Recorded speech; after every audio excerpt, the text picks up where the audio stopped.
This podcast is a member of the Place to Be Nation family. Visit us at placetobenation.com, the only place to be in your pop culture world.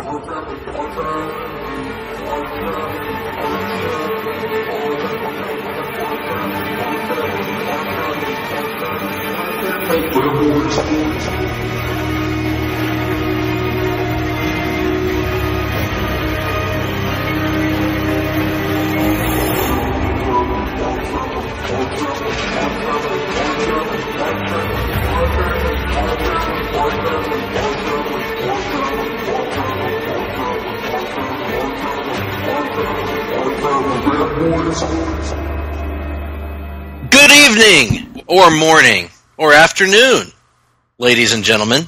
No matter what time of day you're listening to this broadcast, you have tuned in to the Hard-Traveling Fanboys. I am Greg Phillips. With me, as always, is my co-host, Nick Duke. We are inside the L-shaped studios in beautiful and serene Vancouver, British Columbia, Canada. We are in Ho Ho Loon Plaza, of course, not to be confused with the no good Noam Dar arcade, completely different. And no, he wouldn't have an arcade. Arcades are kind of cool. He would have it would be the Noam Dar Antique Mall. That's what I'm going with. I like it. Sadie's Noam Dar Flea Market. Hey, now, don't knock the flea market.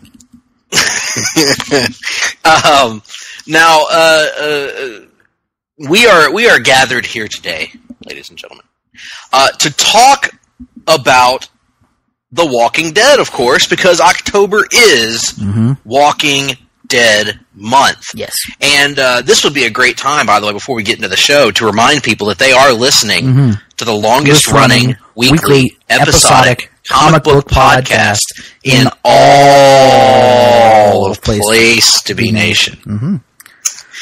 And Walking Dead month was originally, we originally had our schedule a little bit different. We were going to be looking at the game, the Telltale video game, Walking Dead Season 2 this week, but we did not realize that the season premiere of The Walking Dead was so close. Yeah, so early in the month. Normally it's later, closer to Halloween, and this year they kind of bumped it all the way up to October the 9th, I think it was, or whatever day it was. Not October the 9th, October the 6th, October the 7th, whatever day. It doesn't matter. Point being, it was this past Sunday. That's indeed correct. That is what the point is. And it was this past Sunday. So we decided to call what people in the profession, some of our peers, like to call an audible. We went up to the line of scrimmage of podcasting. We called out, I don't know, Blue 52, something. You know, that's actually, Greg, that reminds me, you know what we haven't had in a while here on the Hard-Traveling Fanboys? Is something that all of our listeners, I know, love hearing. And I think it's time, that we... Oh, no. That we... No. This is not part, yeah, no, this is not part of Walking Dead month. This is content that our listeners want to hear. And so I think it's time any way affiliated for a little Hard-Traveling Fanboy fantasy football update. Greg, tell me I don't think it is. Tell me about your fantasy football season to this point, and more specifically, tell me about, just talk about, if you could, your most recent fantasy football outing.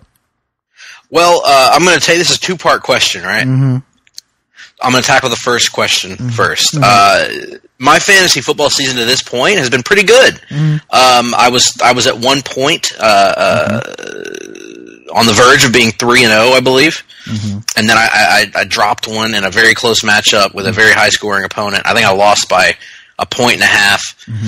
Then I came out the next week and I got a win back. So overall, I've been having a good season at this point. I'm happy with my team for the most part. Very happy.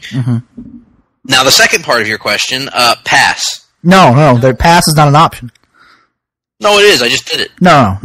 Tell me, Greg, how was your most recent fantasy football outing? Well, there were some circumstances that led to that situation. There was a kicker that I had named Robbie Gould who did not produce any points at all, 0, in a goose egg on account of injuries unforeseen to San Francisco's 49ers. There was an inexplicable lack of use for certain players on my team. A Golden Tate, who is usually a stellar performer. There was an injury to the tight end position right now that I'm really struggling with. Evan Ingram's been on the shelf, so I had some people hurt, and we came up a little short. But I'm still confident in the rest of the season, Nick. And who'd you fall to this past week? I don't focus on my opponents. We don't focus on our opponents. But if you did, we can only control what we can control. That's true, but you know who you were. Who are you playing? I don't know. I didn't catch their name. Okay. Well, I'll tell you. You can find their name if you go to the standings in the league, and you look at the top in the number 1 spot. That's the team you were playing. Just for the record, I want the record to reflect that. And even if you go over and click points, sort standings by points, that same team would also be in the number 1 spot. So, just wanted to throw that out there. Just wanted to make sure that all our listeners were aware of what the fantasy football landscape is currently here on the Hard-Traveling Fanboys. Well, you'd be happy to know, Nick, that over in the Team Zissou League, no one cares about that. I am 0-5. Oh, actually, I am happy to know that. Never mind. Tell me more. That was the league, if you recall, Nick, that because of us doing this podcast at the same time, the computer took most of my players, and my roster is just undesirable. It's no Hilton Hulkamaniacs roster. I'll put it that way. Screw the Hilton Hulkamaniacs. What is it you used to tell me, Nick, about the season? It's a marathon, not a sprint. Well, that's fine. You can certainly have that opinion. And right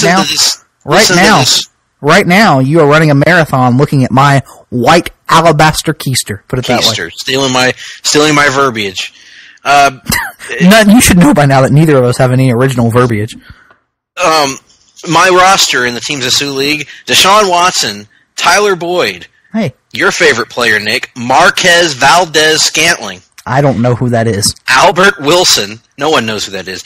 Kenyon Drake, who the Dolphins refused to hand the ball to for some unknown reason. Royce Freeman. C.J. Uzomah. And, of course, D.D. Westbrook. Ridiculous. A horrible team. But in our league, I'm still happy with my roster. And I made a few additions today, Nick, that I think... I'm stunned. I'm stunned you made more moves. That are going to help my team if they go through. I've given up on Robbie Gould, the aged veteran. I'm moving on. Well, best of luck to you the rest of the season, and I hope you enjoy the view from beneath my booted heel. You are the most insincere fantasy football analyst that there is on this or any other planet. And as you know, pride cometh before the fall, Nicholas. All right. Well, I wouldn't know anything about that, so there you are. Bastard. Well, let's talk about The Walking Dead, folks. We're not here to talk about all that garbage. We're here to talk about the season premiere of season 9? 9, yes, I think. Of The Walking Dead. It premiered on AMC this past Sunday. We will go ahead and warn you that there will be spoilers on this episode. We will talk about things, we will discuss them, and they will be spoiled. So if you have not watched the premiere of The Walking Dead, and if you are planning on watching the premiere of The Walking Dead, well, you can do one of 3 things. You can stop the podcast right now, go watch the premiere of The Walking Dead, and then come back and listen to our discussion about it. You can go ahead and listen to our discussion of it, and then make up your mind whether you want to watch this episode of The Walking Dead. I know there are some that are on the fence about it. Or number 3, since you've already downloaded the podcast to begin with, you can just stop listening now and never listen to it again. Yeah, I mean, whatever you want to do. Whatever you want to do. Yeah. So let's dive a little bit. Should we get a little background? We don't really give background. I mean, everybody knows how last season ended. We made our thoughts on that clear. It was not good. No. and it's not great, and it was not certainly not excellent. So, what we wanted to do going into this season was give this premiere a chance, a fighting chance. Even though both of us have said that we are not excited about the show anymore, Nick's made it clear he's out. I am sticking around by sheer stubbornness, but I'm not happy about it. So we watched this season premiere, and the show we've talked about in the past, Nick, even last week when we counted down our top 5 episodes, that the show has a tendency to do a time jump of sorts between seasons. And it's extreme, sometimes it's very little, but there's usually some sort of passage of time between where one season ends and the next begins. Well, this year they did what I believe to be the biggest time jump yet that they have done on the series. I'm pretty confident in that, actually. They jumped forward a year and a half. Is that correct? They never explicitly stated how long it had been, but I mean, I've read it online. Yeah. I think that, supposedly a year to a year and a half. Yeah, somewhere in that time frame. Less than 2 years, but more than a year. How about that? Yep, something like that. So we jump forward in time, and instantly we're joining a group of familiar characters on a supply run. And things have clearly changed. Like, things are similar in some ways, but things have clearly changed since the end of last season. Here are a few of those changes that we see right at the beginning. Ezekiel and Carol are in a relationship with each other. They are romantically linked, as the children say. I don't know. The kids definitely, they say romantically linked. They want to romantically link with people. That's what they say all the time. I think that's correct. And then Father Gabriel now looks like a black hair star. And can you deny that, Nick? The whole time I was thinking Kung Lao, but I'll go with black hair star. That works. Yeah, the one eye and all that, and the hat. And he stares. A scar on his head. I hope he does. Oh, I hope he does. That would actually be a really nice homage, but they probably won't.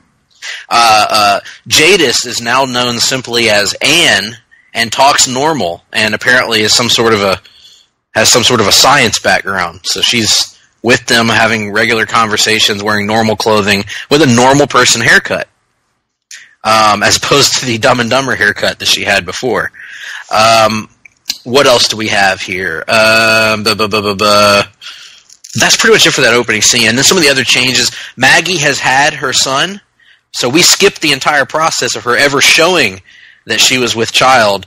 Now she's had child, and child is somewhere in the neighborhood of a year, would you say? Looks like it, yeah. I mean, maybe a little younger than a year, because he's not yet, even attempting to walk or anything. She's still moving him around and stuff, so... Plus, she wasn't all that pregnant last time we saw her. Not that I recall. Exactly. I mean, she was pregnant visibly, but not like it wasn't like she was about to pop or anything. So, yeah, not much. It was barely showing. Yeah. So, and now also Judith, which okay, random. We just have to. We'll divert here. This is actually how I think I started our conversation the other day. Nick, how old is Judith? No one knows. Because I swear that it's the weirdest sliding age of any character I've seen in The Walking Dead. She should be somewhere around 6 by now, I would think. Somewhere around that measure. But she was a baby for seemingly 3 years, right? Yeah, seemingly. Then she became an infant last year, a toddler. Mm-hmm. And now she appears to be in maybe 4. Yeah, I was thinking like 4. Like, she can speak in complete sentences and carry on conversations, but she's still clearly very young. Yeah, 4. I don't know. Whatever. Is this some sort of side effect of the zombie outbreak that causes children to age in strange and unusual ways? Who the fuck knows? I don't know, man. It's odd though, for sure. Yes. So we're not gonna go plot by plot through the episode, but the opening not that it would take that long is pretty important to talk about, because they start us out in the middle of a supply run to this. I guess it was said on Talking Dead to be a replica of the state building. Yeah, it's Washington D.C. and they're going to a museum to steal old timey farming tools, essentially. Yeah. And so, a very unusual setting. Actually, and I actually really dug the setting for this scene, Nick, because it reminded me of Resident Evil. Mm-hmm. If you remember the mansion setting in Resident Evil, that's kind of what this whole kind of scene, I said level, this whole scene felt like, was that scene where there's dread kind of from the setting itself of like, is the girl, they're walking across this glass floor, which, now that I come to think of it, I think Klondike Bill would have been pretty interested in this building. Yeah, Klondike Bill was definitely one of the zombies down there. He was rip raring to go, and he wasn't, I mean, he was kind of bummed that the glass wound up getting cracked. I think he was hoping that Ezekiel was going to have an urge right there, you know. Ezekiel, can't we wait until we get back to Alexandria? No, Richard, I believe I have to relieve myself right now. Mm-hmm. And Klondike's down there, and he's got that twinkle in his eye. Mm-hmm. Even as a zombie, he still knows what he likes. He knows what he likes. That's right. So they're in this building that bizarrely has, which I heard was based on a building in Atlanta, a real building, but bizarrely has this glass floor that leads right up to a staircase. And at the top of this staircase is an old wagon for some reason. Yep. And going to get an old wagon. An old wagon. And now a plow, actually, I think they said it was. An old plow. Mm-hmm. Now, this is apparently a vitally important mission for them because they are willing to risk all of their lives to get this plow. Mm-hmm. And also, now here's one thing, David and I watched it with David Sunday. We were a little confused. We were talking for a moment, and what were they getting out of the horticulturists area? They go in and they get these little pouches of something. Seeds. Heirloom seeds, okay. Yes. Yeah. So they get those, and they get the old wagon, the old plow. And I don't know how they got this thing up these stairs to begin with without cracking the glass. Well, it would have been, you know, the museum staff would have moved it back done that years ago, like, you know, tools and technology and whatnot. They probably good point. You know, pulleys and those sorts of things. And there's a really cool scene actually where a walker falls from the balcony onto to the glass floor below, and it's pretty freaky. And so there's a good little sense of dread here. I liked the music and the ambiance. And as they're having their ordeal of trying to get this plow down on this glass, the glass breaks. And at that point, I was terrified, Nick, that they were killing off King Ezekiel, which would have been a horrendous decision, in my opinion. It definitely would have been, but yeah, I don't know. I wasn't. They rescued him. Here's my problem with this whole opening. I think the opening is them going on a supply run, essentially. Like this is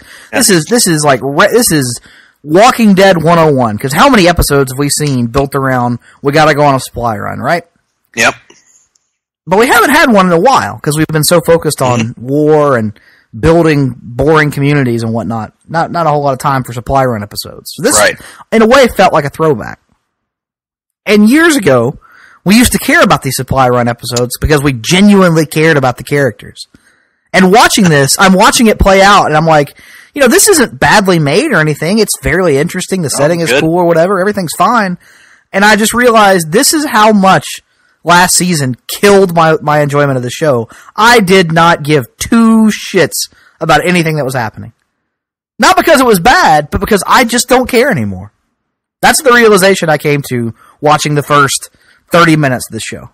Yeah, I can see that because once we get through this scene, because I did feel I did feel tension for Zeke because I wanted him to survive. I would have been fine with Anne falling through the glass. I would have been fine with Gabriel, for the love of all things holy, falling through the glass. I didn't want Zeke to fall to his doom.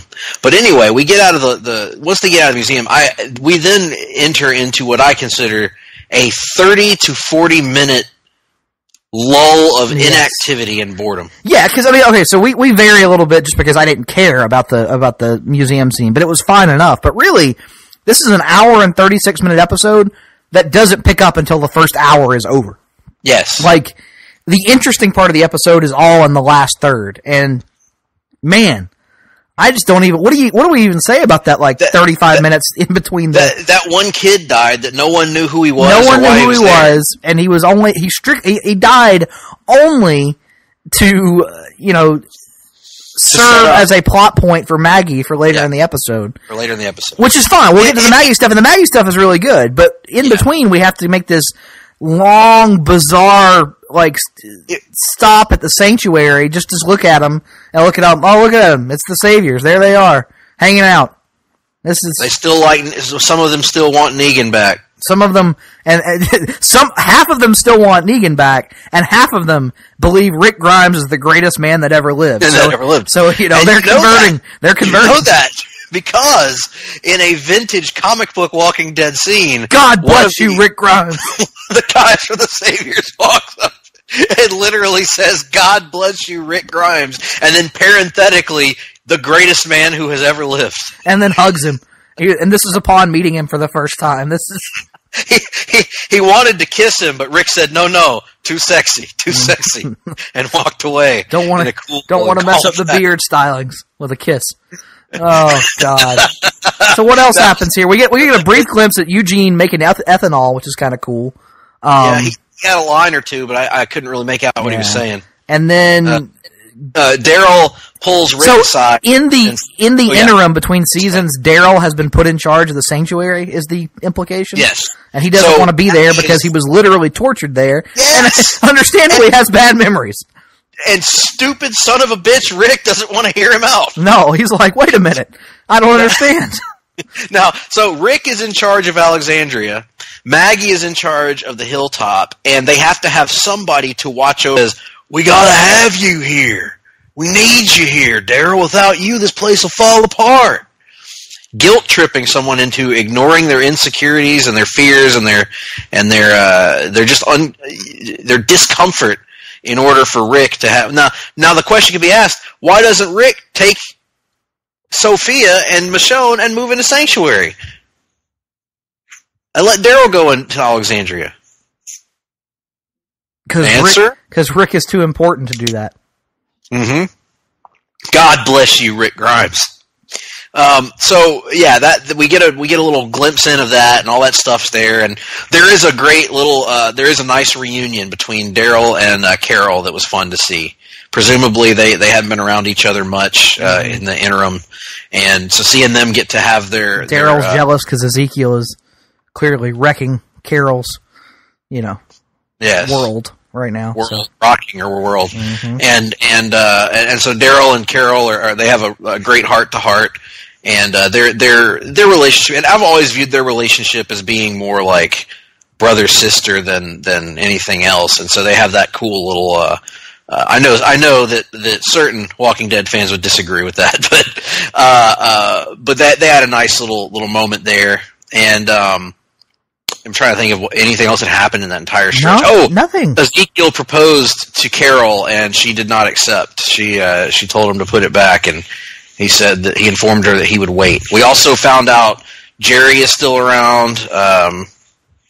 Most of the cast from last year is still there doing their thing, and they're all trying to work together to build a tenuous trust between the four lands, which was really just sanctuaries. The real problem there is nobody trusts them. Oh, we also find out that the Hilltop has had an election, has just come off of having their first Democratic election, and Maggie has defeated Gregory for leadership, if you can believe that. And Gregory was somehow still allowed to run, despite blatantly selling them out to the Saviors at every opportunity, and presumably everybody knowing about that, and yet he still was allowed to run. So that was good. In a world where Negan is allowed to survive after bashing everyone's friends in front of them, who's to say what's right and wrong anymore? But that actually plays in. So again, this whole stretch is just horribly boring, not interesting at all. Nothing happens of note, and it's that annoying Walking Dead boring too, where it's like they kind of have a faint acoustic music playing in the background while people just walk and move in directions slowly, and people occasionally someone will look at somebody else and they'll nod and they'll stare pensively at them, and then other characters will smile at each other, and so that goes on for a very long time, much like this part of the podcast. Yes. But then we switch gears a little bit in the episode, and we move into... And we decide, hey, let's make it interesting. Let's make it interesting. And so we go to the hilltop, and we start focusing in on the people in the hilltop, Maggie and her crew, largely. And that's where things get good, because the parents of the... Oh man! We got to talk about it. So this random kid that none of us had ever met before coming into this season gets killed during the run to get the stupid plow, and so 45 minutes after that, we finally make it back to Hilltop, and Maggie has to tell his parents that the kid's dead, and his parents they are none too pleased, and they express it by yelling at Maggie in the worst Southern accents of all time. Well, I would say this. I thought the dad was actually good. I thought the dad was, he was sad and he was, low key, and the acting was solid. Brett Butler, who people may remember from Grace Under Fire in the 90s, she plays the mom, the very, very old mom. And holy Lord, Nick, it has been many, many years since I've heard a Southern accent on TV that's that over the top. And it's a real voice, I believe, but holy God, man, that was awful. And yet hilarious. Did you not laugh at that scene? Oh, it was terrible. It was just awful. And I laugh cause right after that, I follow it up with a scene of them talking to Gregory, and here's a thing that The Walking Dead does. We've criticized it before, Greg, where they start writing characters completely differently, after mid-season breaks or season breaks. Mm-hmm. When Gregory was around before, they kind of treated him like a buffoon. He barely could remember anybody's name. He clearly thought that he was above everybody. He was trying to manipulate people and wasn't good at it because he was so damn transparent. And now we come back and he's remembering everyone's name. He's being very compassionate towards everyone, and people are actually buying in to his manipulative bullshit. And I'm like, wait a minute, did Gregory get smarter in between seasons? That was a little bit weird. I was going to say, Nick, I mentioned this to David. He didn't remember it, but I thought there was some sort of a subplot over the last couple of years about Gregory possibly having dementia or something. Yeah, he couldn't remember people's names. He couldn't remember Maggie's name. Yeah. He couldn't remember who she was or where she had come from, and they would say other things about what was going on in Hilltop, and it was clear that he didn't really remember the details or didn't care enough to remember the details, and so handling that character, which is fine. I understand they're trying to set him up as something sinister and something of a threat, which is fine. Yeah. But you've played him as a fool and a buffoon for the better part of 2 years. He strikes me as he's portrayed very well by the actor, by the way. Yeah, he strikes me as a slimy character who was kind of when he's pushed against the wall, he's going to do and say whatever it takes for his survival, first of all, and then for power, second of all. And yeah, it seemed the one thing that struck me as kind of weird is that Maggie seemed to be falling for his manipulations at the beginning of this.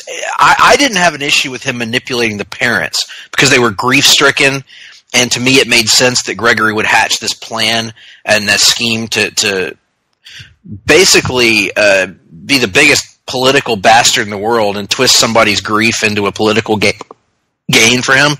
But it's also in keeping with Gregory's character that it completely fails, right? So there was that. But I mean, I just got to go back to this. You killed my boy.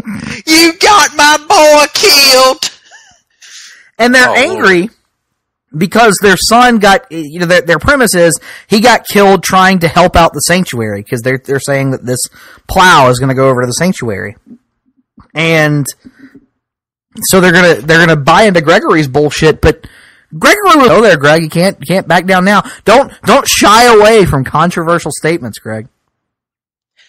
Well, I was going to say if there's one thing that I've learned to not be surprised about in the recent election cycle of the presidency, it's that never underestimate the public's ability to be idiots. To be idiots, yes. There you go. Fair enough. In any event, let's get off of that subject and let's move on to the effects of what Gregory does here. Now, Gregory's got a good name, Nick. A great name, in fact. But his evil plans don't tend to work out very well. So he tries to set up Maggie to be assaulted and perhaps murdered.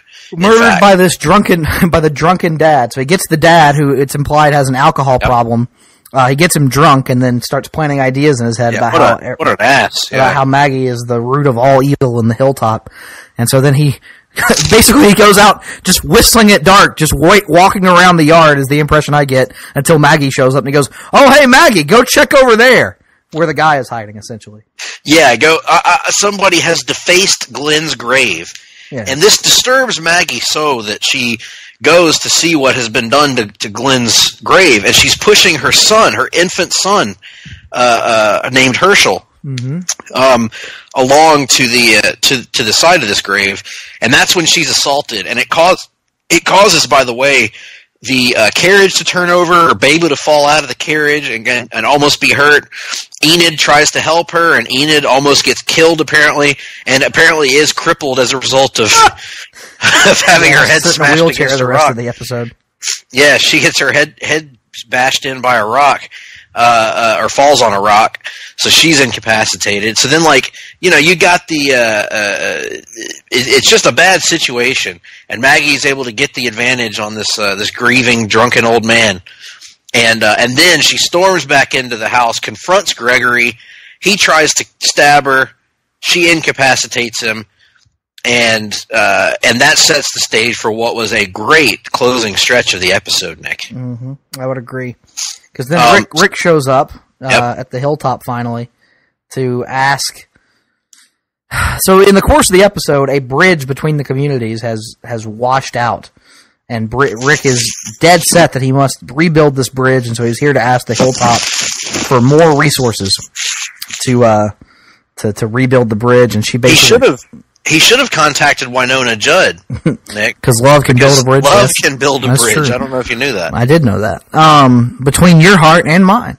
But in any event, Rick asks Maggie for more resources. Maggie is clearly sick and tired of footing the bill for other people, and she says, "You know what?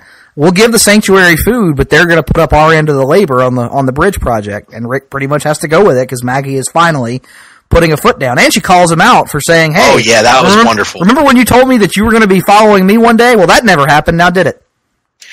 It was almost, Nick. I don't know if you felt this way too. It was almost like Nick. Which is you. I don't know why I said the name Nick. It's almost like Maggie was. Well, you were thinking you were thinking of Rick Grimes, the greatest man alive, and so you were trying to search for a real world comparison, and I was the first thing that popped into your mind, obviously. So thank you for the compliment. It's almost like Maggie was put into the position of being the voice of a segment of the audience. Yes. Of the show, because. Yes. In one scene, it's one of my favorite scenes they've done in a long time. Mm-hmm. In one scene, Maggie calls Rick out on all of his bullshit in recent years. Now, I agree with I think I agree with where you're going, but go ahead. You said that you were going to let me be the leader when we were done with all this. Didn't happen. You said you were going to kill Negan. Didn't happen. Now.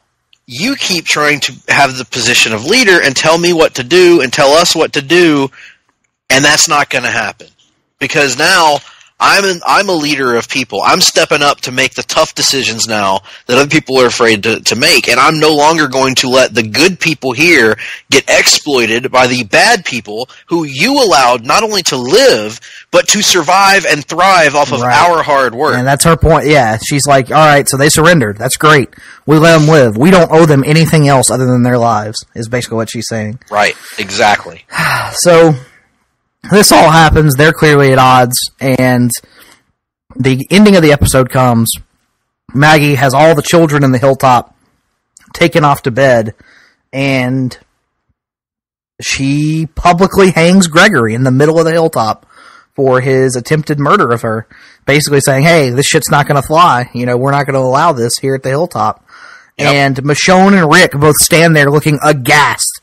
And that is my biggest issue, Greg, is all these things that Maggie says and does in the last 30 minutes of the episode are 100% true, 100% right, and I am afraid the show is going to take the standpoint of Maggie is out of control. That I think they are going to try and make us, as the audience, view the situation through the eyes of Rick and Michonne, and I have no interest in doing so, which is great, because I'm not going to be watching the show anymore anyway. Here's the thing that it caused me to say, actually, out loud, as we were watching, David Sunday can back me up on this. I was sitting, when that scene happened, and Michonne sees the two kids, what happened was Michonne sees two kids wandering around and looking at what's about to be a public hanging, Clint Eastwood and Hang 'em High style, where they're sitting on the horse and he's going to get hung when the horse goes off. And then Michonne goes, "Maggie, don't!" And I literally said out loud, "Shut the fuck up, Michonne." Shut the fuck up. They really have taken Michonne from, like, the biggest badass on the show to now she's kind of unbearable, because she's so in lockstep with everything Rick says or does. Like, it used to be that she would occasionally push Rick and challenge him, and now that's the other frustrating thing is, just because Rick is going away, Michonne is going to be the new Rick. Like, Daryl will be the point of view character, but in terms of those ideals and the frustrating aspects of Rick's character, that's still going to be around in Michonne, because she's going to view it as her responsibility to, quote, carry on Rick's legacy, whatever the fuck that means. A legacy, I'll again point out, was so wildly inconsistent from season to season, and is now based entirely upon Carl having a nonsensical change of heart in his final 4 episodes. Rick's legacy of being a farmer, a peace activist, a warmonger, a murderer, a dictator, a democratically elected leader. You know, his very complicated legacy, Nick. A man who shows up and literally murders his romantic rival in cold blood. Oh, good Lord. But a man who has a daughter who ages at there that is again. an incredibly slow rate. But all of that aside, yeah, I can understand that worry. I thought, to me, I mentioned this to you on the phone, I think, yesterday before you had seen it. I ended this episode having not enjoyed the characters that I haven't enjoyed for a while, i.e. Rick, i.e. Michonne, i.e. Father Gabriel and Jadis and all those dumb people. And I ended up loving the characters that I already cared about. Maggie, Daryl, Carol, Ezekiel, Gregory in a negative way. So, you know, to that degree, it was kind of in step. I will say that the episode was good. It was, in terms of the overall structure of it, if you cut it, especially if you excised, it didn't need to be 90 minutes. It needed to be about, 60 minutes. Cut out all that bullshit with the freaking oxen pulling wagon or whatever the hell, and focus in on that hilltop stuff. You can do the supply run. You can do establish the need for this stuff. But yeah, the Maggie stuff in Hilltop was phenomenal. Like her confrontation with Rick, her behavior at the end. And I agree. I'm worried that the show is going to try to portray Maggie in a negative light. But what I was going to say positively in its favor, though, to their credit, I don't think The Walking Dead has handled nuance well for a very long time. Certainly in the Negan storyline, The Walking Dead has not handled nuance well at all. Everything has been pretty black and white. But in this episode, I kind of liked that there were shades of gray, because I did feel like the show was taking Rick to task at times. And I think that Maggie was positioned as a person who may, as you put it, maybe losing control. I think Michonne and Rick were positioned as unrealistic idealists to a degree. I think Daryl was positioned as someone who is not comfortable with a role in the group, really, as you might expect. And Carol I thought Carol was great when she was on screen. She was, she's clearly in a better place than she was a year and a half before this, when the war was going on. She's found some measure of happiness, and it kind of scares her. to the point where she wants to kind of run away from it a little bit. So there was a lot of good things here. I thought the characters behaved more realistically, and they behaved more like human beings this year, or in this episode, than they did last year, which I think owes to the new showrunner, Nick, whose name, of course, is Angela Kang. I knew that was coming, yeah.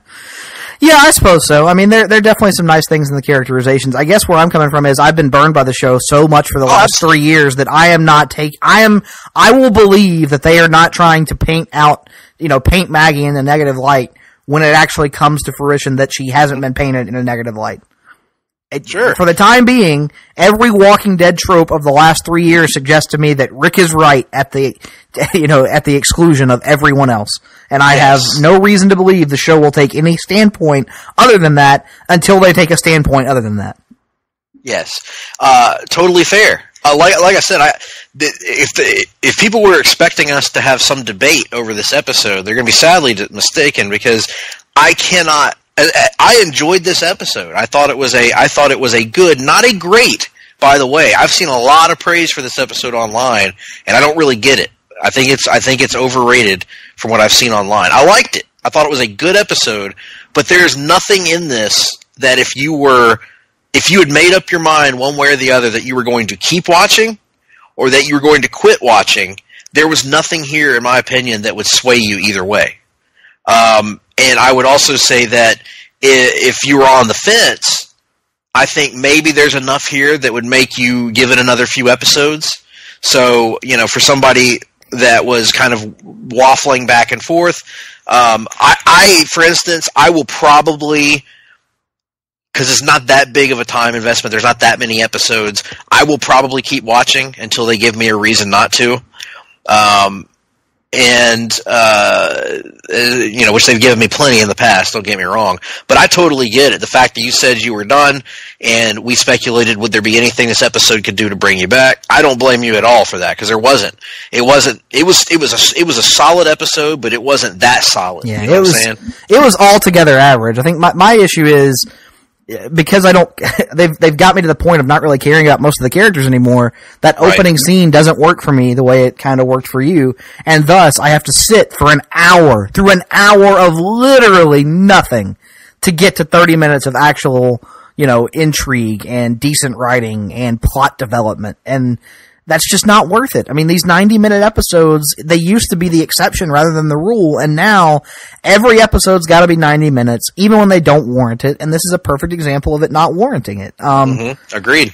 No, there was some good stuff in this episode, but it was altogether average. It reminded me of all the reasons I don't want to continue watching the show, and I will gladly listen to you tell me about the episodes in the future, but no, I believe they are going to end Rick up in the same position he's been for a while. They are going to try and paint him in some, as the savior, the shining example of everything right and holy that everyone should aspire to in The Walking Dead.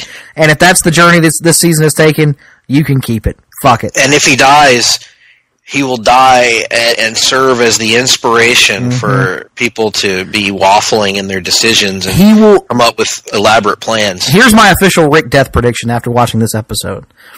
It's going to take them, in true Walking Dead fashion, 5 episodes to finish this stupid bridge. Rick is going to die defending the bridge from a herd, and in his death, his heroic death, they're going to realize, it's going to shake Maggie and Daryl and Carol and everybody into realizing that this bridge is symbolic. It represents Rick's legacy, and it represents the ties between our community, and we've got to fight for those harder than ever. That is my official prediction for how this all plays out. What's your prediction for Maggie leaving the show? Death or leaving? God, I think she's just going to leave. I think they're just going to have her walk away. Just go off into the wilderness with her baby? Something like that. Or does the baby die? No, the baby. I don't think they'll do that. I think they want to leave open the possibility they can get her back at some point. I think they intended for Andrew Lincoln to leave. I think the Maggie thing is something they're trying to deal with as best they can. And I'm not saying I've read anything. I'm not saying I have any reason to believe that. it's a gut feeling I get from the way things are being built up. I could totally see your scenario on Rick's death playing out. I could also see them flip-flopped and Maggie being the one that dies and Rick walks off so they can make their Walking Dead movie or whatever the hell they want to do. But yeah, something like that.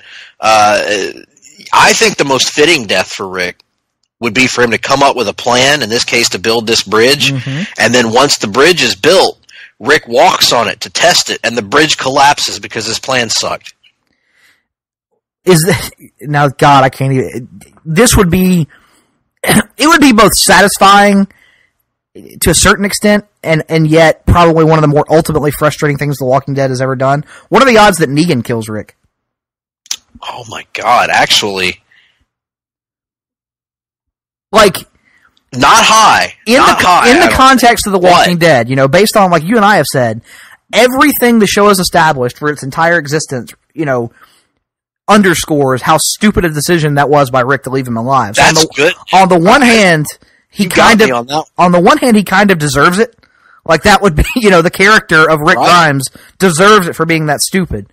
On the other hand, oh my God, how frustrating would that be? For, like, that's the way he goes out when he when they built up for literally almost 3 years. I'm gonna kill you, Negan, and then Negan just kills him. You know, the nihilist in me, Nick, kind of likes that. Weird, because listen. All joking aside about how much I don't enjoy his character now, doing our countdown last week did remind me that Rick Grimes at one time was a very good character. He does deserve a fitting death. But now I'm kind of thinking about it, because you're right, Nick, because one of our big problems with them keeping Negan alive is that exactly what you said, the internal logic of this show from the very beginning. From the very first season we saw this message being drilled into us. You cannot trust anyone, because if you leave these people alive, for every one that does redeem themselves, you've got 5 that are going to be like the governor, that are going to be like the cannibal people, that are going to end up coming back to haunt you, whether intentionally or unintentionally. They're going to come back to cost you lives. So the fact that Negan's there, God almighty, that would be so freaking appropriate. Although, you know, I would like Rick to get, if he is going to die and he is just going to leave, I would like Rick to get an appropriate and a cool and a powerful death, and that wouldn't be it, I guess. But man, it would continue the internal rules of the Walking Dead universe, which would at least be satisfying in that regard. Okay, Negan kills Rick, Maggie kills Negan. And then Maggie just walks off. And then herself. Yeah. In the ultimate Walking Dead ending. Yeah, I guess. I don't know. Yeah, it just... Watch them do it the other way. Watch them have Negan kill Maggie, and then Rick finally... That's what causes Rick to realize he needs to kill Negan finally, and he does. I don't know. I hope that doesn't happen. I know we said that there was probably... That's the interesting thing, is Negan wasn't in this episode at all. Wasn't even in it, yeah. They put him in the trailer for next week. You know, I know we said that there probably was nothing they could have done to get me back or whatever, but do you think it's a mistake that they didn't even really try to do a big episode like that? I mean, I think they know how badly burned people were by last season, and I kept waiting for there to be some sort of, like, big hook or cliffhanger or something that was going to try and be their big pitch, their big sell. Like, this is what we're trying to get you to come back on. But no, they just kind of gave us a standard, like, even by season premiere standards, this was a pretty paint by the numbers episode of The Walking Dead, I thought. Well, here's why I disagree with you on that. I actually think they went about it a lot smarter than I thought they would. I thought they'd do what you said. I thought they would go the big, shocking twist. Some kind of big, like, cliffhanger. I was happy that they didn't, because let's face it, that's why people have been burned by The Walking Dead in the past. Outside of the 2-year-long stretching out of the Negan thing, people got burned out because The Walking Dead built itself on these big twists and swerves that weren't actual twists or swerves. Whether it be Glenn in the dumpster, whether it be, you know, ending a season finale and not knowing who got killed at the end of it and having to wait months to find out which of the cast members dies. Whether it be, this is the big showdown with Rick and Negan. No, not really. Just kidding. Oh, this is the big showdown with... No. Just kidding on that one. I was happy that it seems like they're telling a story. They know where they want to go with this story right now. And it felt to me like this was laying the groundwork through what happened at the end for the clear delineations of how people are. One other thing I appreciated about this episode is we had complained about how out of character everyone was at the end of last season. In particular, Daryl, Maggie, Jesus, all of them were so out of character, which, okay, again, the freaking worst character is Jesus. I mean, he's no karate kicking walkers. Literally karate kicking. Hey, speaking of that, how did Jesus not have anything to say about her hanging Gregory? Like, of all the characters that should have had something sanctimonious and stupid to say, sanctimonious. It should have been Jesus, and they. But I will say that everybody in this episode, they walked it back. Everybody was behaving like themselves. There are conflicts. It's clear that there's a conflict with Maggie and Rick in particular right now, and even with Daryl and Rick, but it's not like it was at the end of that finale last year where it felt like they were forming the Legion of Doom, did it not? Yeah, it did. It did. The Injustice Society or something like that. Yeah. I don't know. No, anyway, this episode left me with very few strong opinions, and I feel like I've exhausted all of them at this point, so I don't know what else to say. Yeah, what would be your... we always like to switch up our grading systems here at the Hard-Traveling Fanboys. So what number and decimal point rating would you give it? Out of what? Out of let's say out of 20. A number and a decimal point out of 20. Let's see, 10 would be average then, I guess, so let's go... Yeah. Let's go 11.2 would be 11.2. That's fair. I'm going to go the slightest bit above average. Like it doesn't. I don't know. I'm going to go. I enjoyed it more than that. I'm going to go a 14.3.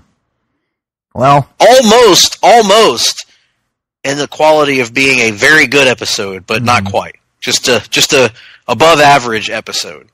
So 14.2, 14.3, 11.2. So there you have it, folks. If you were on the fence and you haven't watched the show yet, hopefully we've, somehow, like I said, if you're on the fence, watch it and judge for yourself. Yeah. If you were already out and not interested, then you probably won't change your mind, honestly, based on it. Again, it's not a huge time investment. But you say that, but God, if every episode's going to be 90 minutes and some of them longer than that. I hope it's not. Yeah, I hope it's not. Yeah, I hope that this was a. I remember when the 1 hour. I didn't know it was 90 minutes. I remember when the hour mark got here, and there were 5 minutes left until 9:00 our time in Central, and I turned to David and I said, "That's it? They've only got 5 minutes left, man. They better pick up the damn pace. There's nothing's happened." And sure enough, but yeah. So they could have hit a home run. This is more of a maybe I'll call it a single, a solid single. And I think for you it was probably a sacrifice fly, perhaps. I guess, I don't know. It was what it was, and I don't regret anything about my decision to no longer invest time in this. Put it that way.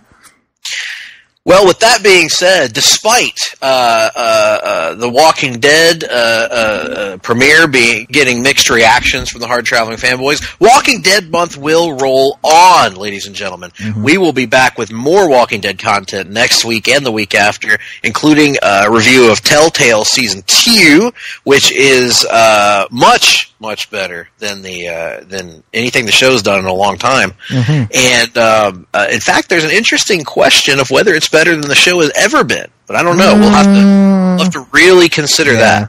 I don't know. That's a bit harsh.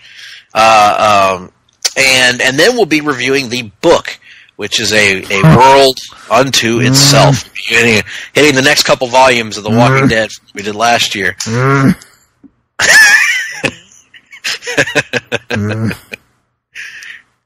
Little low stab on it. But in the meantime, we do want your feedback. How did you react to the Walking Dead season premiere? Did it? A lot of critics really enjoyed this episode. Did it turn your knobs, so to speak, more than it did ours? Did you? I don't know if that's an expression or not. Did you fall more on Nick's side, more on my side? Did you not enjoy it at all? Let us know. Reach out to us on the Twitter. I am at gphillips865q. Nick is at Nick Duke 87. And we can be reached at our lonely email addresses, gregp@placetobenation.com and nickd@placetobenation.com, at PTB and Pop on Twitter, and of course, the Place to Be Nation Comics Facebook page.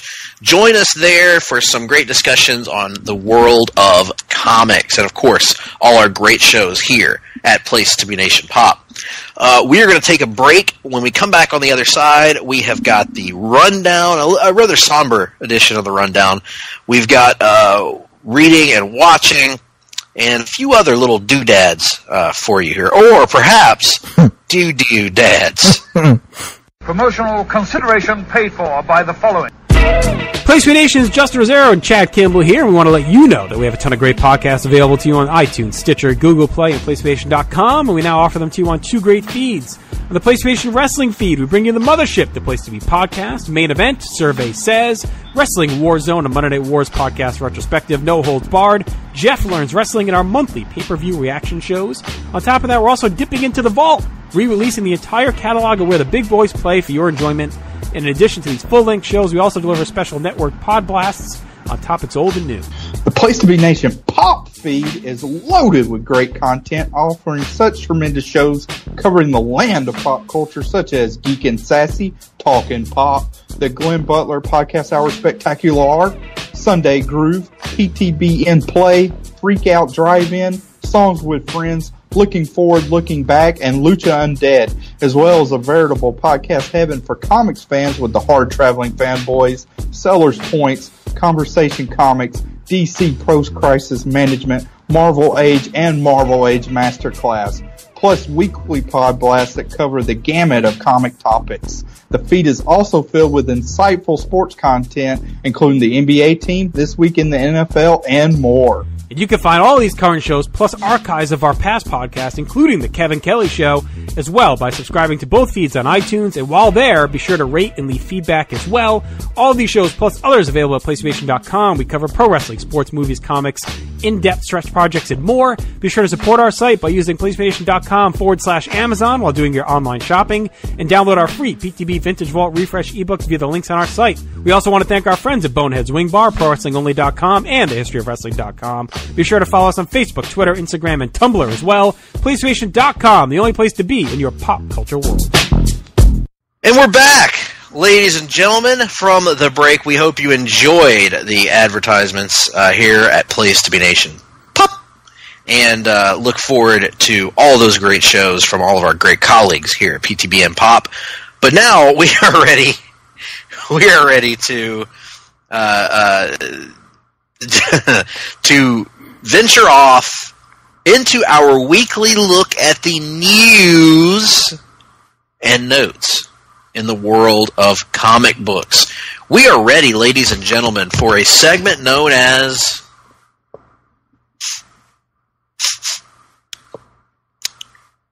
The Rundown. Welcome to the Rundown. And unfortunately, all joking aside, all kidding aside, we have to, it is Walking Dead month, and the horrible timing of this, we have to kick off with some solemn news as Scott Wilson, who portrayed Herschel on the first 4 seasons of AMC's The Walking Dead, sadly passed away this past week. He was 76 years old. He had been in everything from In Cold Blood all the way through The Walking Dead. We talked a lot about him last week on the show with Jennifer Smith. His portrayal of Herschel was warm and kind and caring, and added a lot of wisdom and joy to The Walking Dead. So Scott Wilson, he will be missed by all the fans. played a huge part on building the Walking Dead community with a great character, a linchpin character on the show, and really just unfortunate coincidence of the timing of this, Nick. Yeah, they had, he's coming back at some point. Apparently he's filmed something for this season.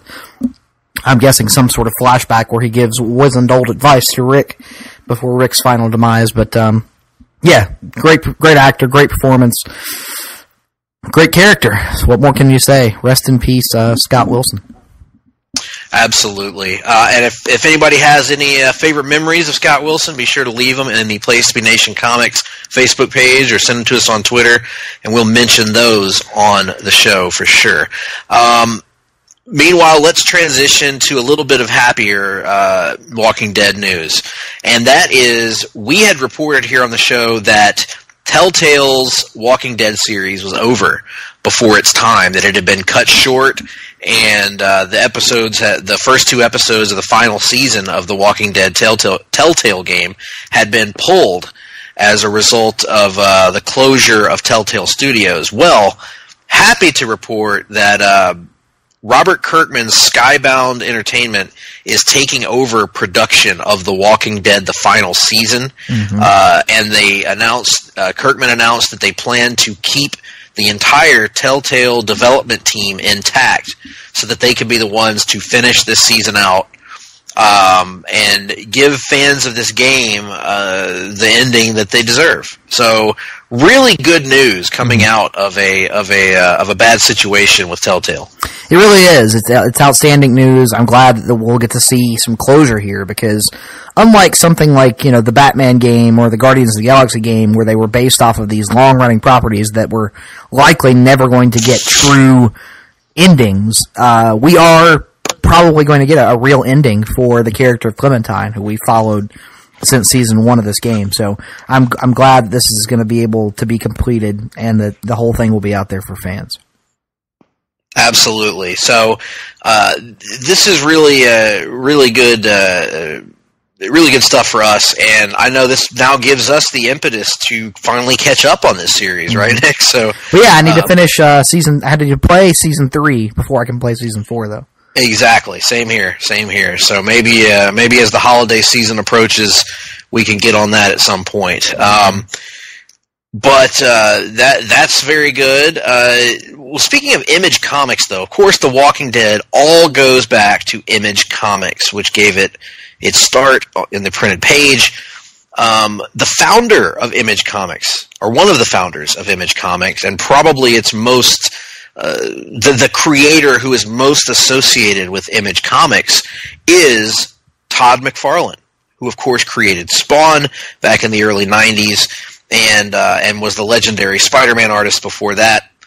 Well, Todd McFarlane is directing a Spawn movie that will be different from the 1990s Spawn movie that Nick and I reviewed right here on the show. And he's written it and he's directing it, which is interesting because he's never directed a feature film before. But according to his panel at New York Comic-Con this past weekend, McFarlane is plotting a Spawn trilogy. He says, my definition of dark and scary is different from other people. I don't see a lot of kids in the crowd today, and so I am making this movie for you. I like all these superhero movies, and we've had these tastes before, so I just want to give people something different. I hope there's a hunger for what I want to give to people. He says he wants a trilogy. So, now, Nick, my thought on this story is kind of that this is not the first, nor will it be the last time that we've seen these grandiose ideas of franchises before they even get one under their belt, and that's what kind of worries me about it. Is it's okay to have plans in the back of your mind for the future, but maybe get one under your belt before you start talking about trilogies or franchises out of it. Yeah, this is kind of a non-story to me, honestly, because pretty much we are under the impression that every superhero movie that ever comes out, or every comic book movie that ever comes out is an attempt to launch a franchise. And so, here Todd McFarlane's just being a bit more transparent than most people. Like, do we actually believe any of these writers who go, oh, we have no plans. We didn't even think about a sequel when we were writing this bullshit. Like, everybody knows that you at least have the vague idea of where you would go in a sequel when you're making these things. And so to hear him just pretty much acknowledge it and say, hey, yeah, that's where we'd like to get to, it's kind of refreshing a little bit to hear a little bit more transparency. So, obviously you got to make one first and it's got to be successful, but who knows? I don't We'll think see. the makers of I don't know if the makers of Catwoman planned on a sequel or not, but I don't know. You say that, and yet Ghost Rider got a sequel. That's true. Spirit of Vengeance. I am sure that most superhero, most comic book properties have been made with a sequel in mind.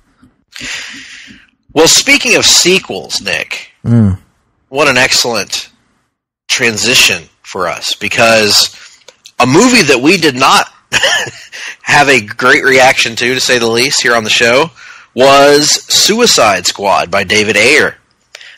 We did not like the movie, neither of us, and we're not particularly excited about a sequel.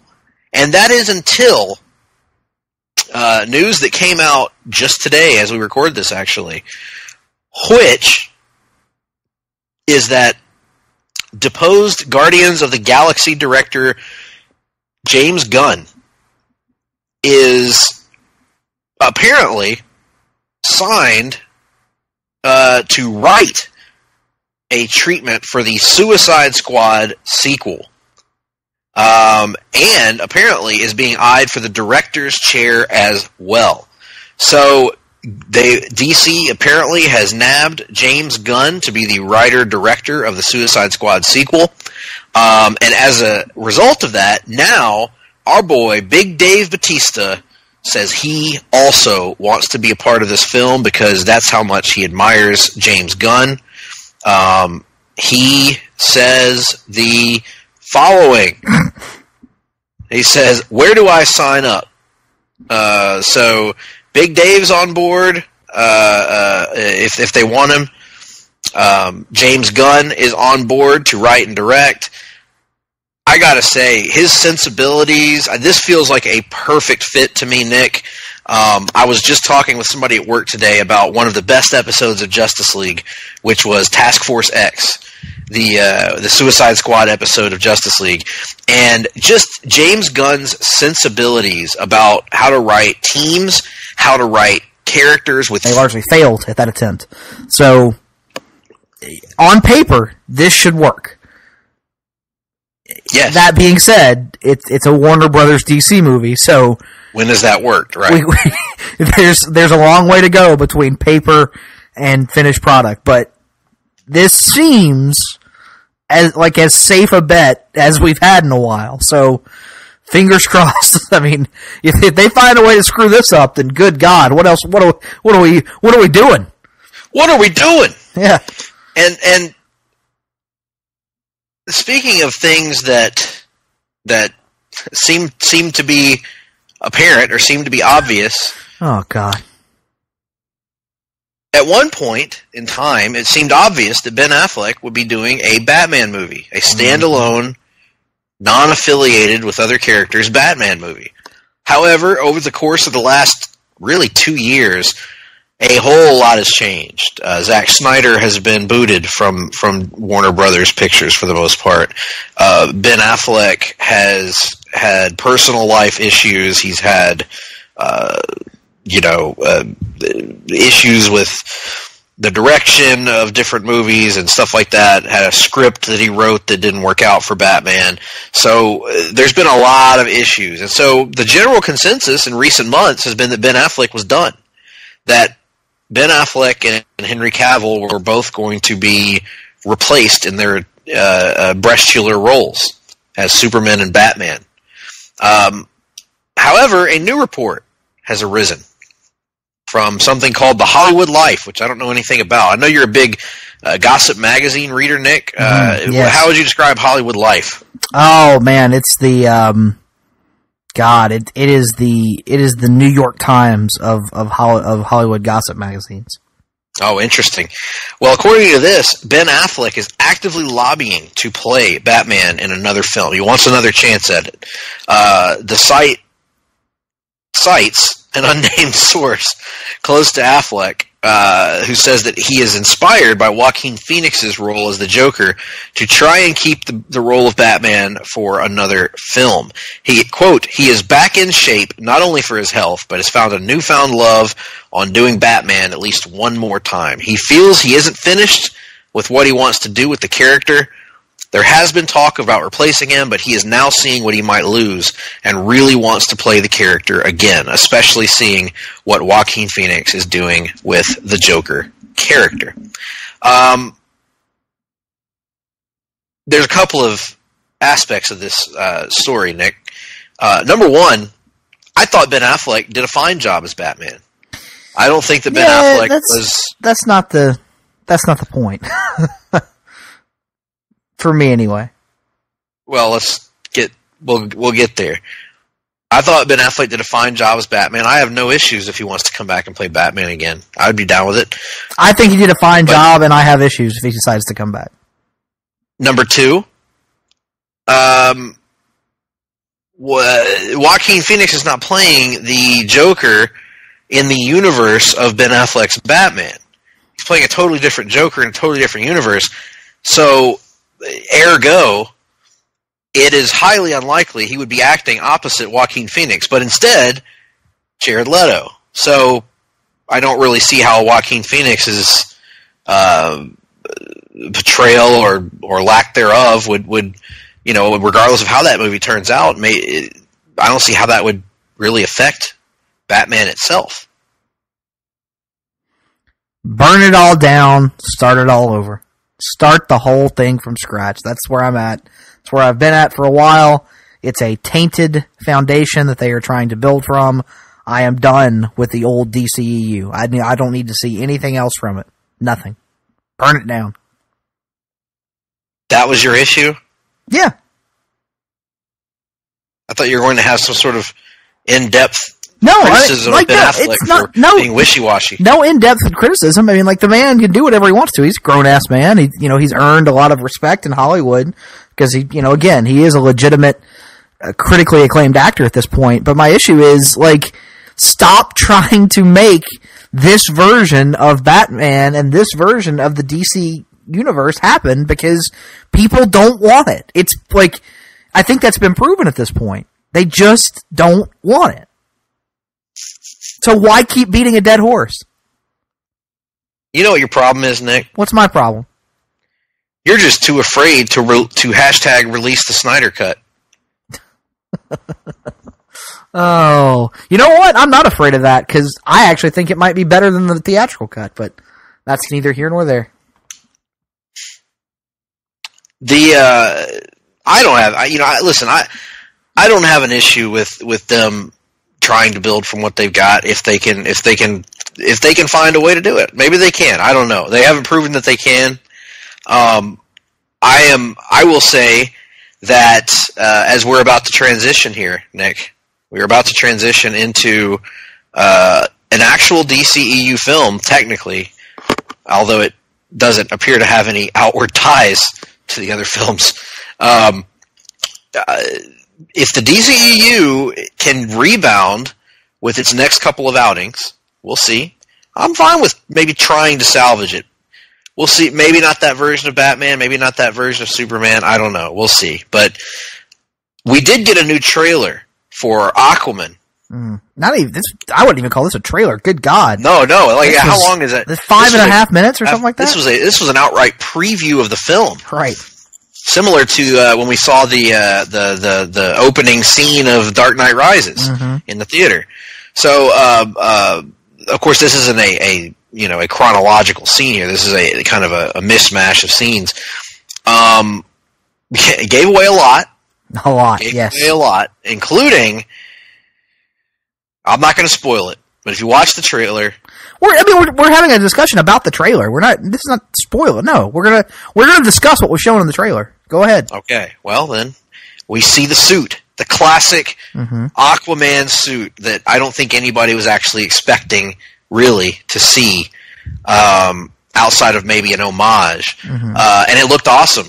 It did. I was a big fan of it. I thought the I really liked this trailer, Nick. I thought this was much better than the first one. I liked most of it. I liked the colors of it. I liked the visuals, obviously. I liked the action.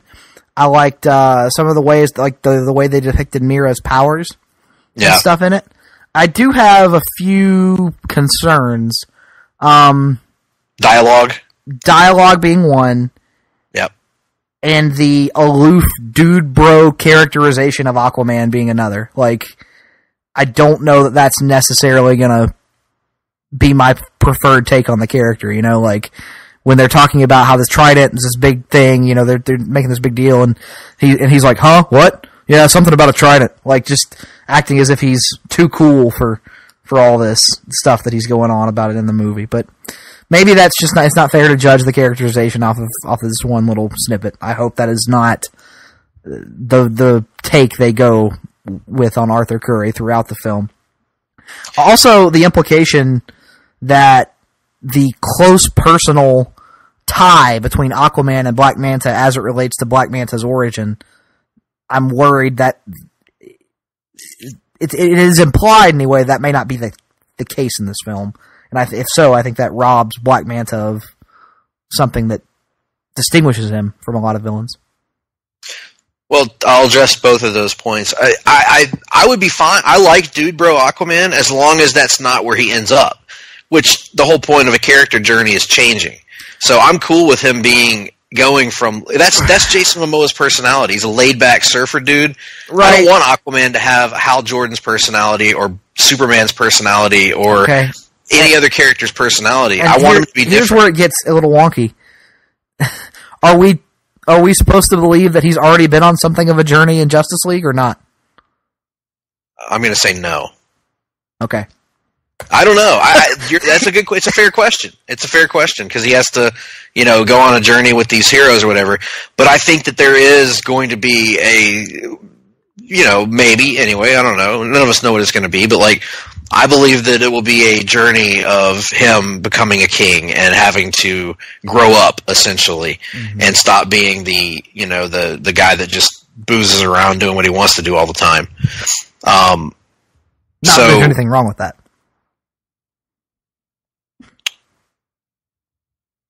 Well, you know, that's for each person to decide. It is. And but I mentioned that. Now, the Black Manta thing, I think people are kind of looking into that a bit much because, yes, he does act surprised that he sees a dude with laser beams and a black suit, but that doesn't mean he wouldn't recognize him if he took off the helmet. This is probably the first time he's seen Black Manta. It may, and I would suggest, isn't the first time that he's seen the guy under the helmet. Because I believe they're probably going to go with the Black Manta looking for revenge angle from the comics. Most likely. Let's hope so. And that brings up another thing is, are you at least a bit concerned that Black Manta and Ocean Master both being heavily featured, at least based off the implication of this trailer anyway, both being heavily featured in one movie is a bit too much? Could be. We'll see. Plus the trench. Don't forget about that. That's supposed to be that's a lot of stuff they're burning through here. Again, we have no idea how much of the movie he's going to be in. We don't know how much of the movie the trench is going to be in. It could all just be setting the stage for things later. I don't know, but we'll have to see. But I was encouraged because like I said on Facebook, I had issues with the dialogue as well. I did not. Some of the jokes fell really flat for me, to be honest. Yes. Not that surprising because I criticize the humor in all these movies all the time. So, right. So, but these jokes were not Marvel level in this teaser. No, they were not. But that I think at the very least, even if the dialogue sucks, even if the characterizations aren't what I want. Although they mostly look on point, your mileage may vary on Aquaman. Even if some of that's messed up, at the very least, it looks like the most visually interesting DC movie to date by a mile. Yeah, I would agree with that. And maybe one of the most visually interesting superhero movies we've gotten in a long time. It's doing really different things that we've never seen an underwater kingdom before. You know, the colors, the creatures. There's a lot of room with Aquaman that I think people are going to be surprised if they don't know Aquaman comics. Are going to be surprised by how much of a Game of Thrones or Lord of the Rings kind of vibe there can be to stories in Atlantis. So interesting stuff. We'll have to see how it turns out. And we will in a couple of months with Aquaman month, which is coming up in the month of December. Right here on Hard-Traveling Fanboys. Mm-hmm. Another trailer came out this past week, Nick. Indeed. The trailer for Season 3 of Marvel's Daredevil on Netflix. We've talked a little bit about the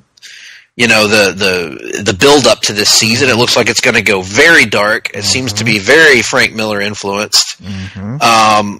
Not that I've read any of Frank Miller's Daredevil, but I've heard about it. Yep. And it's on the list. We've read the Wikipedia.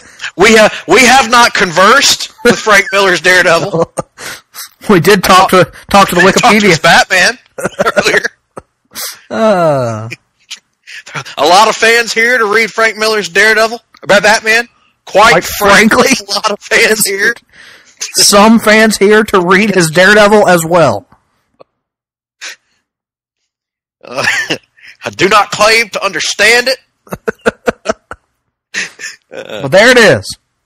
Anyway, but we got the trailer for the new season of Daredevil. We've been over Daredevil before. Both of us loved season 1. Mm-hmm. You loved season 2. I liked season 2. I liked season 2. I was lukewarm on season 2. Season 3 trailer. Oh, this looks awesome. Very interesting. This looks awesome. I'm probably not as high on it as you, but this is like catnip for Nick Duke. Yes. This kind of a story. The hero appears to be miserable, broken down, miserable, life ruined. What else is new in Daredevil? And things they seem to start bad for him and just get continuously worse. And the Kingpin seems to be winning at every turn. And that's all of that. Give me all this. And we're seeing the Kingpin turn the corner, really, from what he was in season 1, which was a guy that sort of had good intentions in a way, even though he was just kind of Breaking Bad, so to speak. And then, and now he's just much more transparent with, and comfortable with just being a complete asshole. And looks like we're going to get that born again kind of story with Daredevil. Very, very interesting to see, and good stuff all around. Nothing bad to say about this trailer. I'm excited about it. Does look like they're going to go to the well of the prison fight again from last year, which they won't be able to top. But looks good, man. I'm pumped. We have an imposter Daredevil at the end that you and I speculated could be Bullseye. Mm-hmm. Just good stuff all around. I'm excited, and I have a suspicion that we may see the end of one Foggy Nelson this year. I actually think they're going to go a different direction that will make you much, much happier. I won't believe it until I see it. And I know you're thinking about old crying Karen, but I'm not going to believe they're going to do it. I won't believe it because I don't think that they want to be accused of fridging her. So, I think that they'll keep her alive, and so she can cry more and mourn Foggy's impending death. But we'll see. That's where my money's at, though. Mm-hmm. Now, do you think that they'll take after the current comics and kill Daredevil? No, I don't either. But nonetheless, looked good, I thought. So yeah, this looks awesome. I'm pumped for this. I need to hurry up and finish Luke Cage and Iron Fist so I can get on to this. But in the realm of catnip for Nick Duke, Duke nip, if you will, nothing comes close to Jason Aaron writing the long-awaited Thor story, War of the Realms. It's been officially announced. It's coming out in 2019, April 2019 to be specific. Getting Russell Dodderman back on art, by the way. Art by Russell Dodderman, yes. spend a little bit more time with your Dowderman. And thank you for that, Nick. I am certain virtually none of our listening audience outside of a handful will get that reference, but nonetheless. Yeah, so Nick, you're the Thor man. What do you think of this? It's exciting. It's been being built to since literally like back during Jason Aaron's Thor God of Thunder run. So pretty much since he came on to the character. I am wondering if it's going to be just a story in the Thor book or if it will be a true Marvel event. I don't know. I haven't heard any indication either way. Seemingly Jane Foster's Thor is going to play some sort of a role in it. So I thought she was dead. No, they brought her back to life. Or they brought her back to life literally after they killed her. What do you make of that, Nick? I wasn't a huge adamant that she needed to be dead. Well, she did. They did kill her, and then they brought her back, but only as Jane Foster. They said that the Thor persona was dead or whatever. But it's, I mean, like, that was one of those things, Greg, where about halfway through the Jane Foster Thor run, when you got the impression that it was landing with people, that there was no way to actually kill her off for any long period of time, because with the issues with representation for women and minorities in comics right now, if you create, or not create, you know what I mean, offer a female hero that lands with people, you can't then take that female hero off the board. Marvel editorial was never going to allow that, so it is what it is. I'm pumped for this, though. I'm excited to see how they play this all off. It would not surprise me if this might not signal the closing of Jason Aaron's Thor run. This has been what he's been building to the entire time. I don't know what else he would do after this. So that on the one hand, that kind of concerns me, but can't wait. Can't wait for this. DC fans are not being left out in the major book announcement front, though, because also announced at New York Comic Con this past weekend, writer Josh Williamson and artist Howard Porter announced that they will be doing a story arc in 2019 in The Flash titled The Flash Year One. And this Year One story will be an arc, and it will be about Barry Allen's first year as The Flash, as he's... Ready for this, Nick? Mm-hmm.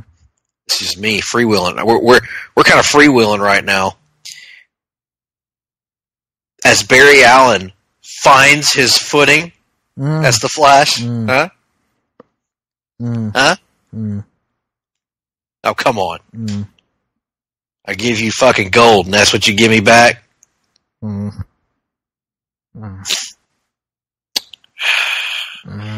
Anyway, The Flash Year One, it's going to happen. It's going to be about Barry Allen, and it's kind of something that's not been done with Barry Allen. So, very cool. Interested in this story. Most superhero origins have been told and retold to death at this point, but Barry Allen's, I mean, it's kind of like, hey, you got struck by lightning. You know? Yep. He's largely been left alone. Let's just the only major changes to his origin have been when Jeff Johns introduced the concept of his father being framed for the murder of his mother. Right. But like other than that, his foundation has always kind of been the same. Yeah, I'm not reading The Flash. You know, as you know, I picked it up during the start of Rebirth and didn't wind up sticking with it. So I probably won't read this. If I do, it'll be a year after the fact or a couple of years after the fact. But I'm glad people are excited. Yeah. I'm not reading The Flash right now either. Although I really enjoyed Flash War.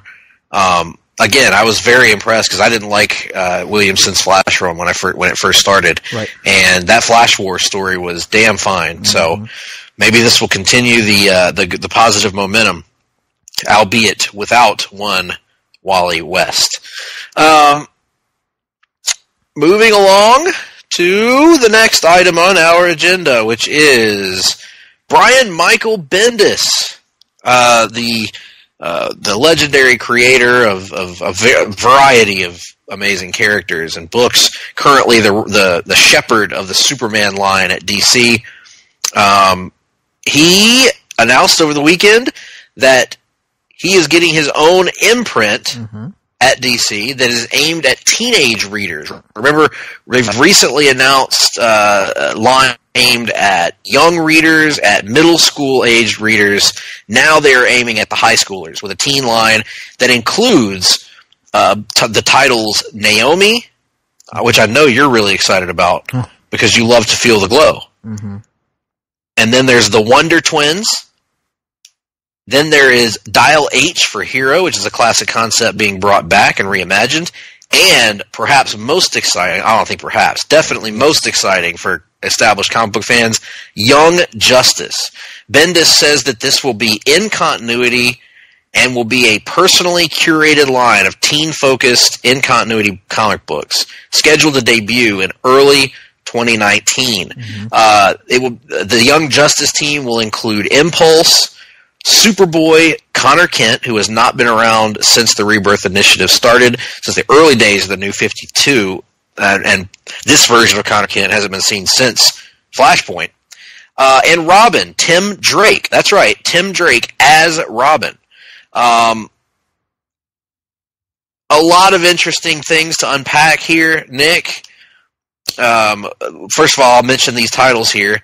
Naomi is written by Bendis and David Walker, drawn by Jamal Campbell. Wonder Twins, written by Mark Russell, drawn by Stephen Byrne. Dial H for Hero, written by Sam Humphries, drawn by Joe Quinones. And, of course, Young Justice, written by Bendis, drawn by Patrick Gleason. Should be awesome. All this sounds great, Nick, and I will address my one question after you let me hear your thoughts on this announcement. Oh, clearly I'm very excited. Now, I said that I'm more excited about the concept than I am necessarily, like, I'm not going to read the entire line. Like, again, it's...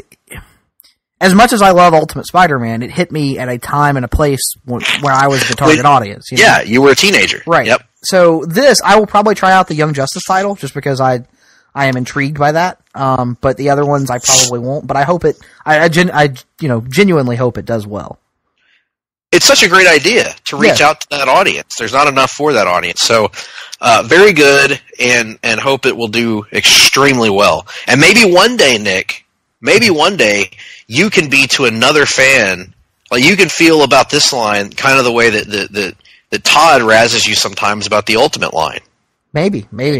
Let's hope that this lasts for more than a decade and produces numerous long-lasting contributions to an entire universe, the way the Ultimate Universe did. Let's hope that Jeff Loeb can come in and murder it, and not murder it, but cripple it just enough so that it limps on for another few years, slowly bleeding out in front of everyone. Okay, here's not murder it, just mortally wound it, but not mortally wound it like it's gonna die soon. Like just let it limp on, Greg. Just let it suffer. By 1,000 cuts. Let it suffer. Let it crawl its bleeding, beaten carcass across the desert for another 3 years before it finally mercifully dies. And there's nothing short of dying that's half as lonesome as the sound. Oh, Jeff Loeb. So, here's my issue with this. Not an issue. It's not an issue. I want to make that clear. It's not an issue. I don't have nearly the nostalgic attachment to Tim Drake and Connor and Cassie and Bart as a lot of people do, because I was checked out of comics when they became popular, largely. I do like Connor a lot. But if this is in continuity, it's almost going to have to be a retro title, right? It's going to have to be a title set in the past, as presumably. Yeah, I was wondering that. I don't know. You can't have Tim be Robin again. Oh, they could. Now, Greg, I hate to even.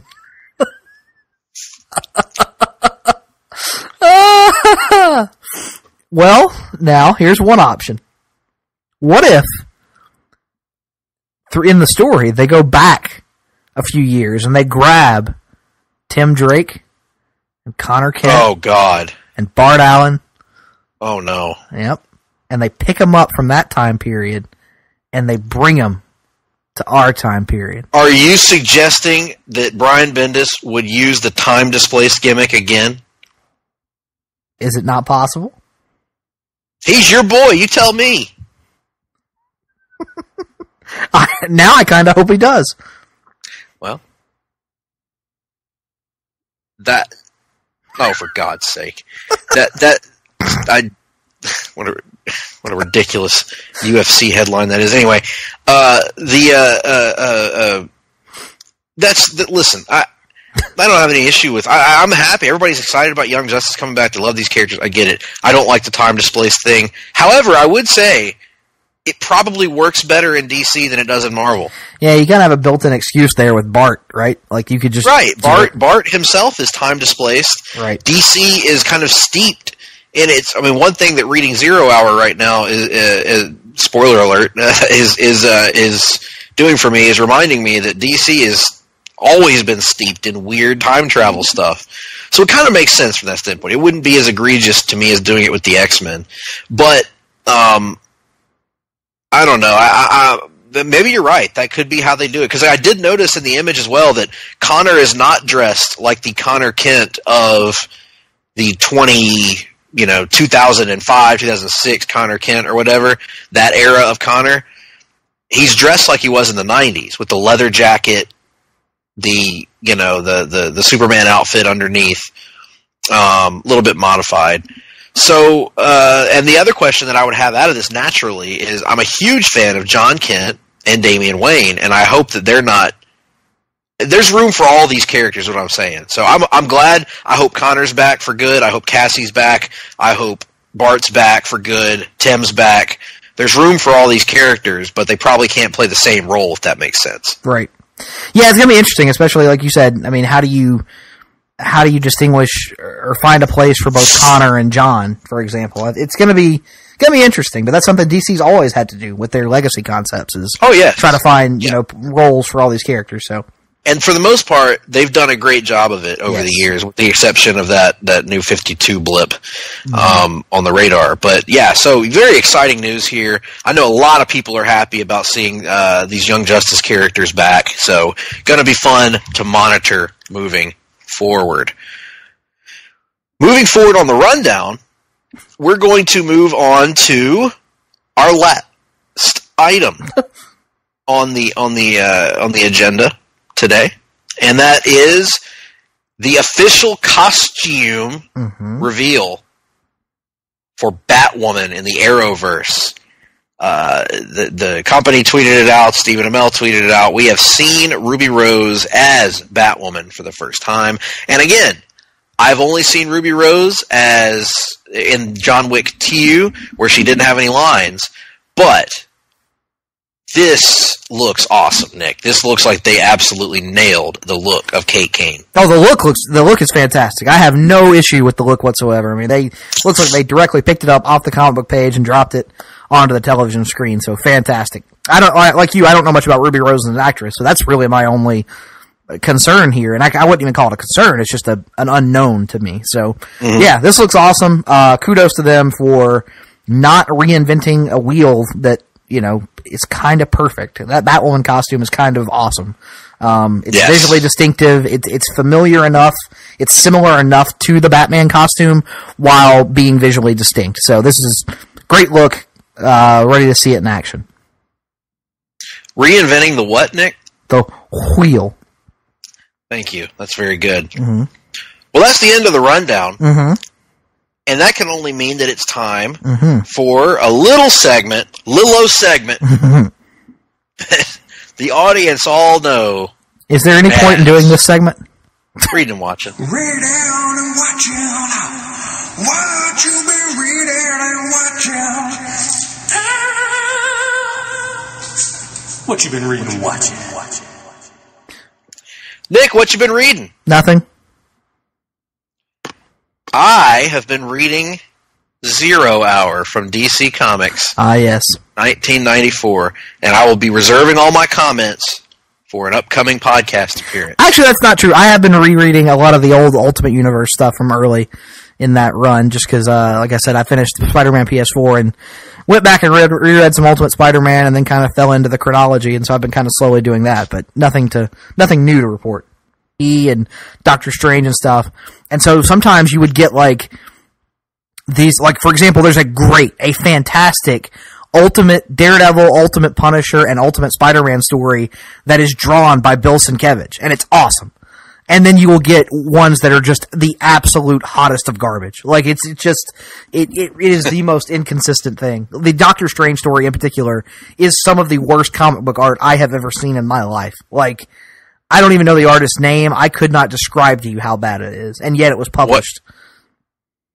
What you're saying is, in my life, I've never seen art like that. Mm-hmm. Pretty much. Nick, have you listened to any Paul this week? I have not. Unfortunately, I wanted to. I didn't get a chance, though. There were certain events that played out over the weekend that... we don't want to give utterance to here on the show. Fair. Decent. Not too shabby. Not too shabby. Is it? It's sad. It really is sad what it says about us that, like, our own respective college football teams have won their games. Have won games, not just won their games, but won all their games in dominating fashion to this point, and yet probably the most joy we've gotten out of anything this college football season happened in the great state of Mississippi this past week. The great state of Mississippi. Nick Fitzgerald, governor. Oh, that was awesome. Anyway. I'm reminded of a great quote from a great man named Mr. Robinson, who once held his own neighborhood, if you may recall, Nick. You mean Mr. Rogers? Oh, Mr. Robinson's neighborhood. Okay. And he had the legendary quote that I'd like to repeat right now. I'm so glad the bitch is gone. Oh, that's good. We're going to move on from that now. That was pleasant. Mm-hmm. But what's not pleasant at all is that I also haven't been reading anything except 0 Hour. Mm-hmm. So I still haven't. I gotta read Doomsday Clock number 7 to get that in the rearview mirror, and I plan to do that at some point. Actually, probably tomorrow, in fact. So that'll be there for next week's show. Mm-hmm. You got to catch up on Doomsday Clock. I'm interested to get your thoughts. Mm-hmm. Bring it with you to Baton Rouge. Probably. And get you some alligator shoes while you're there. I do have knockoff alligator shoes that I wear to games. You know that about me, so. Yeah, and you're bringing them to Baton Rouge. That'll be a big hit with the locals. It probably will be. We'll see. Who did that song, Nick? I know Garth Brooks is Baton Rouge. Colin Baton Rouge. Yep. I don't know the singer of that other version of Baton Rouge, the alligator shoes one. I'm gonna be honest, Greg. I don't have a clue what the fuck you're talking about. My God, folks, this is an unprecedented event. I am breaking from the time-honored format of our show, and I am going to Google Baton Rouge.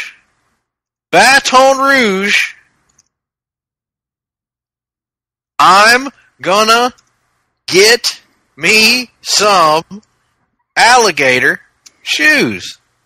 Unless I always heard that lyric wrong. Guy Clark, Baton Rouge. And the lyrics go a little something like... My Lord, Greg, I just made a discovery that is exciting in nature. Tell me. Did you know that Garth Brooks' Callin' Baton Rouge is actually a cover? I did not know that, no. And do you want to know the musical act, Greg, that first put a little Callin' Baton Rouge on the... Is it John Anderson? No. Even better. Ooh. Even better. Let's listen in. There they are. That's a little ensemble action. Get that shit off the air, Nick. From the great state of Tennessee. Listen to that. That's beautiful.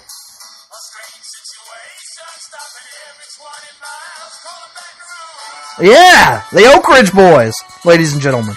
I've lost the will to live as a result of that. Well, God almighty. Clearly your baby's not American made.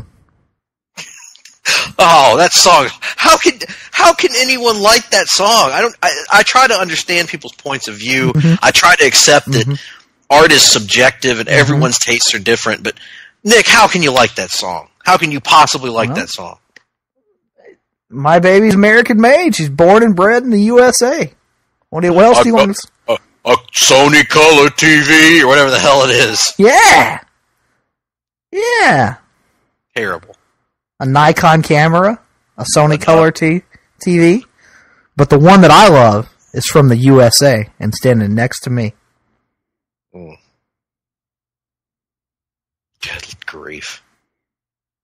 Well, no, I have not been reading anything. I have not been conversing with anything.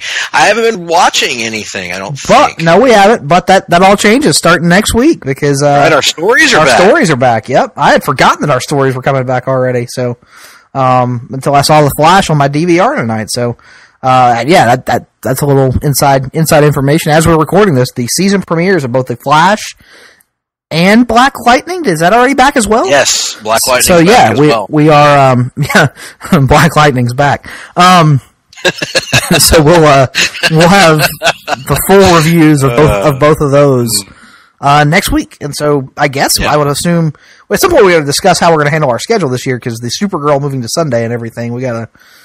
Yes, there have been some disruptions thanks to the CW's idiotic shuffling of shows.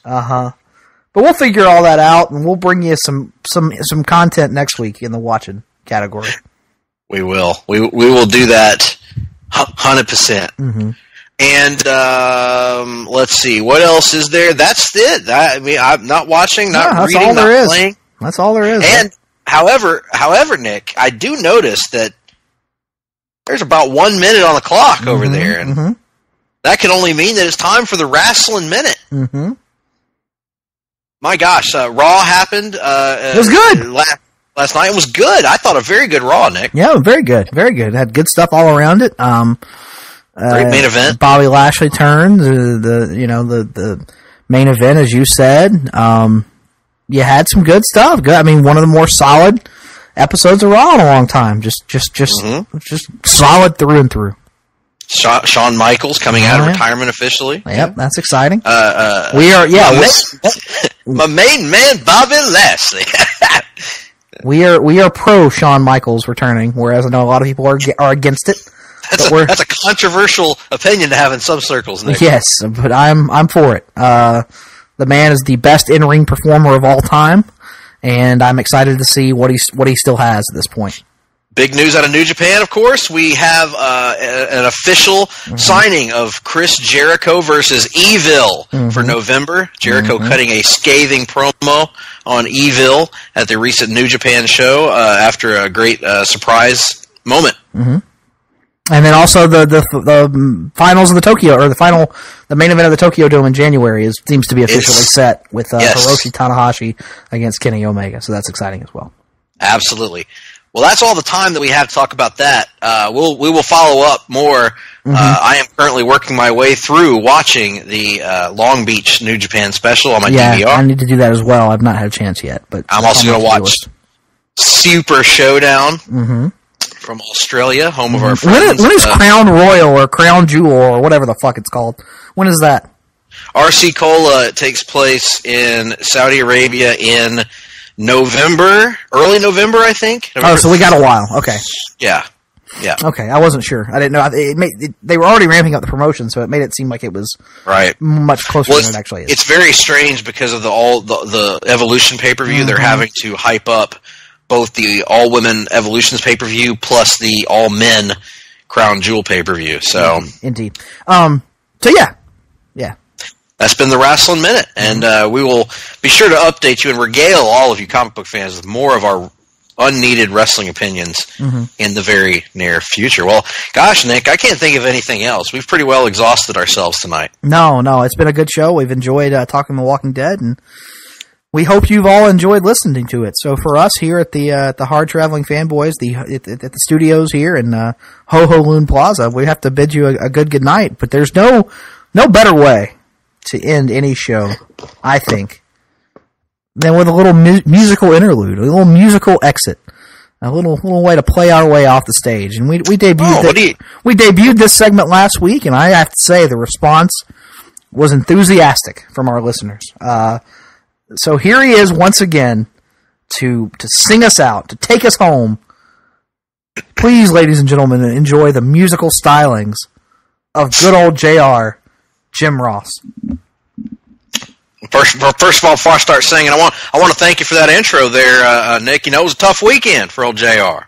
Not a strong weekend, but I think coming up here and standing here in this environment around like-minded people, friends, and singing a little bit of karaoke here is going to make my heart feel better, and I appreciate that from the Hard-Traveling Fanboys. Now, I want you all to just imagine the tune in your head. Because I got a song for you right now that I think is going to be special to all of you.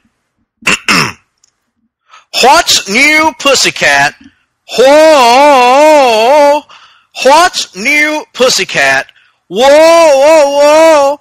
Pussycat, pussycat, I've got flowers and lots of hours to spend time with you. So go on and powder your cute little pussycat nose.